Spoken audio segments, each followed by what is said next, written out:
Shalom, shalom peuple de Dieu, serviteurs et servantes de Dieu, je vous salue tous au nom de Jésus.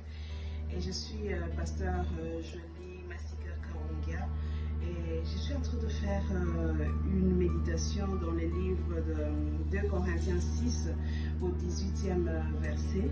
Et ces textes m'ont beaucoup plu et ensemble j'aimerais que nous puissions les lire.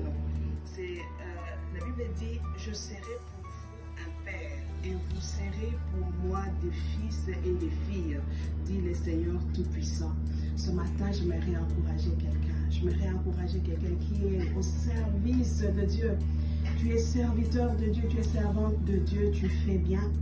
Mais ce matin, Dieu nous rappelle une chose, c'est qu'il veut de nous avant tout, c'est que nous soyons ses fils, nous soyons ses filles, que nous puissions développer une relation intime avec lui, que nous ne soyons pas d'abord à l'église, en train de nous occuper des âmes, des programmes de l'église, mais Dieu veut que nous puissions venir à lui comme des enfants viennent auprès de leur Père.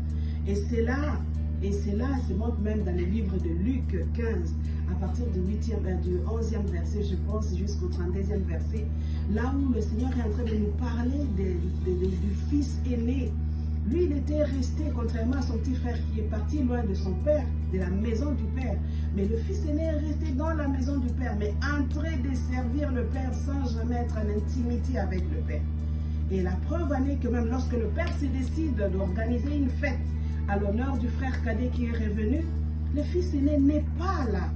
Le fils aîné n'est pas consulté. Le fils aîné, son avis n'a pas compté. Et aujourd'hui, bien-aimés, nous devons savoir une chose. Dans 2 Chroniques 29, 11, la Bible nous dit « Vous avez été choisis par l'Éternel pour vous tenir à son service devant lui. » Dieu veut que nous puissions les servir dans sa présence. Revenons dans sa présence en tant que des fils et des filles et